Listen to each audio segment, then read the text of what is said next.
They say bowling is a dying sport.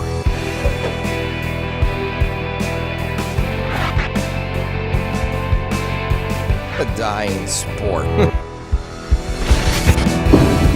I disagree. I disagree. I disagree. I disagree. I disagree. BowlerX.com for the love of bowling. What's up, y'all? JR Raymond back again, and this time I'm here just to address a couple of comments from a couple of videos. One in particular about one of the reviews we just did on the EVO Hybrid. Now, first off, I want to make sure that I say, if y'all watch the other EVOs, you would understand that this probably is just a ball that doesn't match up for me. That's not to say that it's a bad bowling ball. It just doesn't look good in my hands. And if you throw it anything like I do, it might not look very good in your hands. It's not the layout, it's not the surface, it just doesn't match up for me. So one of the comments I want to talk about is, there's a few of them on that video that I just want to address, so that way it's hard to go through and actually, comment on all of those, and then there'd be a big back and forth without me being able to put out my full thoughts on it right away and all that. So the first one being, how about a larger drilling angle and a smaller valve angle? Example, 65 by 4.5 by 20. So essentially that makes it a lot like my old layouts. And if you remember, I used to use 45 by 4.5 by 45, which is still a pinup layout for me. And it keeps it to where the core isn't in a super strong position and it's not in a super weak position. If I go with 20, I think that makes, if I put 20 as the valve angle on the back, I think that makes that ball that much quicker as far as hook stoppy and even more deflecting than it already was. Remember, when I did that video with the Prides, where I took the angle from the 70, you saw that what happened with the ball that was 70 degrees versus the ball that was 25 degrees on that first angle. Both bowling balls essentially did more or less the same thing going down the lane. The difference was how they went through the pins. I am always going to preach, and I'm always going to believe, or nobody's ever going to change my mind, that the bowling ball, the way the core is positioned is simply about how the ball is going through the pins, unless you do one of the extreme layouts, like a 6-inch pin or a 1-inch pin. Those two extremes will change the ball motion dramatically. Everything in between is all going to be about how the ball goes through the pins. So you guys are talking about how you want to see different drill angles in order to make the ball not hook early. It doesn't matter if it was 70 degrees or 25 degrees. It's going to hook. That ball was going to do the same thing in the front and middle part of the lane unless I did one of those two extremes, unless I went with either a 1-inch pin or a 6-inch pin. One of those extremes was the only way that ball wasn't going to read the front part of the lane.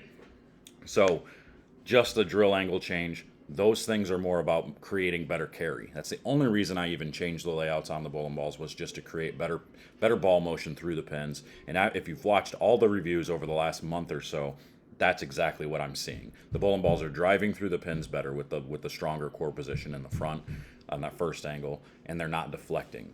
Go back and watch some reviews from previous years. You'll see a lot of my 70-degree angles or the bigger angles are real hook stoppy, and they deflect a lot. And you'll see a lot of them where I'm like, I really don't see this ball being very good straight, or I really don't see this ball being very good in.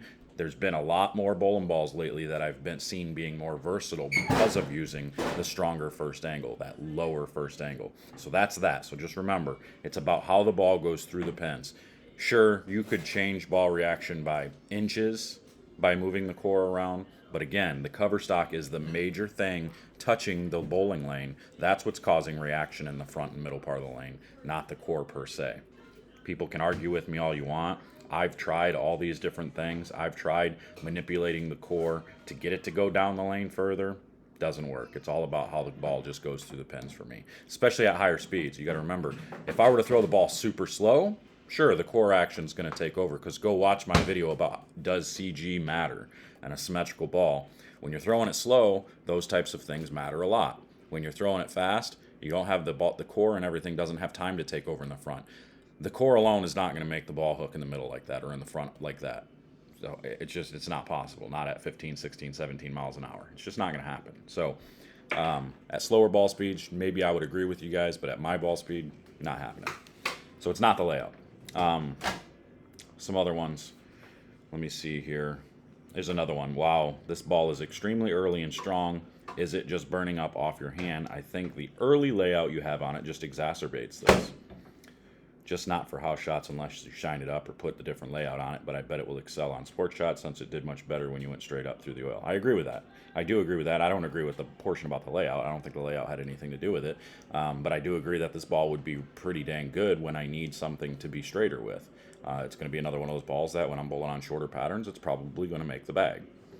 It's very smooth, continuous for me. The deflection came from trying to play angles that you would play on a house shot that it just didn't really like for me.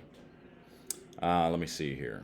Another one that says makes me wonder how it would roll with more of a 70 by 45 by 30 layout. Again, the 30 is just how quick it's going to respond. If I go with a lower third angle, that's just going to make it respond that much more to friction. It's just going to make it stop and deflect that much more.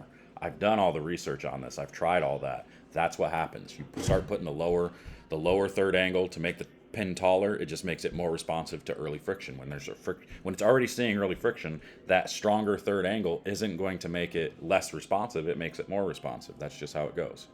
This one cracks me up. Seems JR is trying to get Brunswick to pay him after putting a weak layout on a ball and then complaining about it. This guy obviously didn't pay much attention. His screen name is The Guy. Kind of funny. He's made a couple other comments on stuff. He's just trolling now at this point. But I think it's kind of funny. Calling this a weak layout when everybody else is like, I think you should have put a weaker layout on it. That's pretty funny. Good job trolling, though. You failed. You should have tried lowering the ball speed to see the difference in the pickup at the break point. Lowering the ball speed would have made that core actually pick up a little bit more, like I just said. That would have probably made it a little different. Honestly, almost every ball looks identical to me going down the lane on any review from anyone. This is actually the first one I've seen that looks bad. I mean, I guess I don't even know how to comment to that. What about straight up 5? I mean, when there's no oil right of 10, how are you going to play straight up 5? It's just not going to happen. It's just going to hook off your hand. Not a fan of that layout on that strong of a cover core.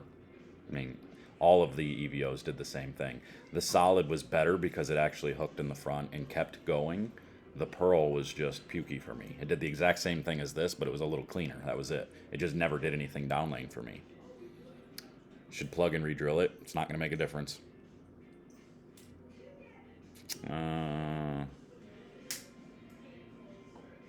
Might want to leave that ball at home.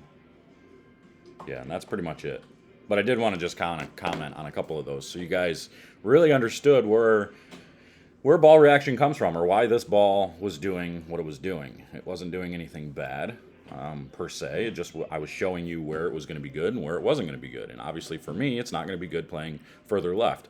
The funny, crazy thing is I've had a couple of people who've drilled this ball who see it the opposite of what I've seen it. And that's going to happen. They say it was a ball that was clean and got down lane and went left for them. That's going to happen. Everybody throws it different, so you're going to see different ball reactions. I'm just telling you what I see and how I think this ball will fit out there. So just going to give you the honest opinion. Sorry if you don't like it. I really am not here to try and please anybody, to be completely honest with reviews. I'm trying to get people to understand what is seen out of bowling balls, how bowling balls react, and how the layout and the covers and stuff can kind of combine to make ball reactions. So again, remember, core is going to be more so about going through the pins than it is reacting in the first 40 feet of the lane. So just keep that in mind. You can try and change my mind all you want, but you're not going to do it. You know, it goes right back to the whole argument about do layouts matter? Yes, layouts matter because you can put a wrong layout on it for somebody and make it roll like poop. But as far as all the in-between layouts, they're all basically the same. Again, you're not going to see a physical difference on the lane. You're going to more see the difference of it going through the pins. Go back and watch that Mode of Pride video where I put 2 different layouts on two on the same ball, and you'll see it was just basically how the ball went through the pins, and that was it. So, hope this helps. I'm out of here, and until next time, we'll see you guys later.